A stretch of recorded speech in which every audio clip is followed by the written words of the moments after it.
Mais promis, j'aime lire, lecture avec Flavie. Le Noël des trop curieux. Non, je ne peux pas y croire. Et pourtant, c'est vrai, moi, Jules, j'ai 30 ans de chocolat. J'en ai jusqu'à la taille. C'est tiède et ça sent bon. Mais qu'est-ce que je fais là? Je n'ai pas le temps de réfléchir. On m'attrape par le dos de mon pyjama et on me tire de mon étrange piscine.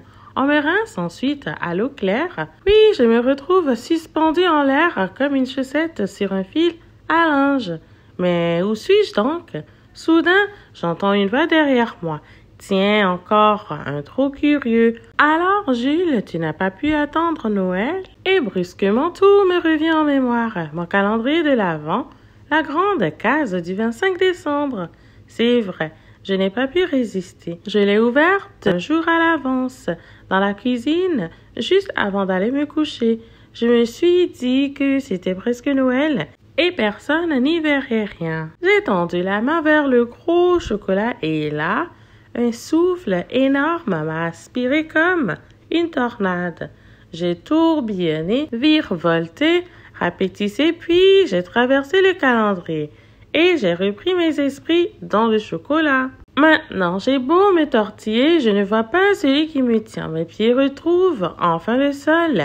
Allez, Jules, suis-moi, répond la voix. Hop, hop, hop, dépêche-toi. Je suis pressée, moi. Cette nuit, c'est la grande tournée, pas de doute, c'est le Père Noël.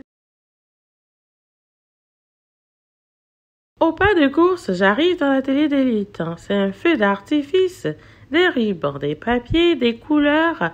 Hypnotisé, je regarde les lutins qui escaladent, les pyramides de cadeaux. Oh là là, le Père Noël est déjà reparti. Ses bottes avancent plus vite que les bottes de 7 lieues.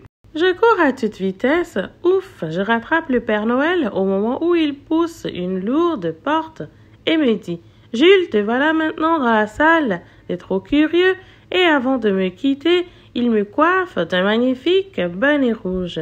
Tout à coup, je suis inquiet. Que va-t-il m'arriver? Un vieux lutin s'approche et grogne. « Dépêche-toi, trop curieux. Tu vas passer l'épreuve de curiosité. » Il s'était une seconde, puis il ajoute d'un ton grave. « Attention, si tu échoues, tu recevras le cadeau terrible. » Je n'ose pas demander ce que c'est. Ce n'est pas le moment d'être à nouveau trop curieux. La salle des trop curieux est pleine d'enfants avec le même bonnet rouge sur la tête. Une fille se tourne vers moi. Je pousse un cri. « Jeanne !» Je n'en reviens pas, c'est ma voisine. On va à l'école ensemble. Jeanne murmure. Chut, on n'a pas le droit de parler. Un lutin m'apporte un cadeau emballé. Il m'explique. Tu dois mettre les rubans autour des paquets et surtout, ne jamais regarder dedans. Le cadeau que m'a donné le lutin est énorme et le papier glisse un peu. Le nom sur l'étiquette, c'est le mien. Incroyable! Mes doigts soulèvent légèrement le papier, juste un tout petit bout, juste pour voir la couleur de la boîte. Mes mains tremblent, je lève la tête, le vieux lutin là, les yeux rivés sur mes doigts. Je m'arrête aussitôt. Je prends l'air innocent et je frisote le ruban. Le lutin s'éloigne. Ouf! Je l'ai échappé belle. Je pense au cadeau terrible. Qu'est-ce que ça peut bien être? Un gros sac de bonbons aux champignons, un aquarium plein d'araignées, une poupée cactus. Mais ce n'est pas possible. Jeanne est en train d'ouvrir son paquet. Elle est folle. Elle va recevoir le cadeau terrible. Vite, vite, je dois faire quelque chose. Je ne peux pas crier, alors j'ouvre la bouche et je commence. Jeanne me regarde. Elle comprend que ça veut dire attention. Je continue. Atchoum. Ouf, Jeanne referme son paquet. Le vieux lutin s'approche de nous. C'est bon, vous êtes les derniers, mais vous avez réussi à ne pas ouvrir le cadeau à votre nom. Vous aussi, vous échappez au cadeau terrible. Le vieux ronchon nous pousse dans le couloir. Là, le Père Noël nous attend. Un grand sourire fend sa barbe blanche. Bravo les enfants, vous êtes des champions. Jeanne et moi, on se sent tellement heureux qu'on resterait bien avec lui toute la nuit. Mais le Père Noël ouvre une petite fenêtre et ajoute « Maintenant, hop, passez par là, vous serez dans vos lits avant minuit. » Je me penche à la fenêtre et je crois voir un traîneau bien chargé, immobilisé dans le ciel.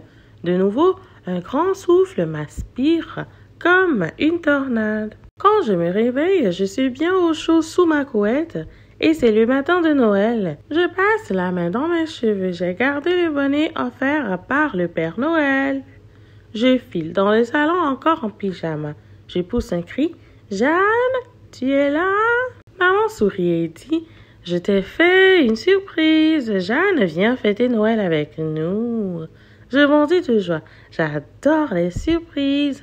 Moi aussi, c'est ce que je préfère, s'écrie Jeanne. Si il n'y avait plus de surprises à Noël, ce serait terrible.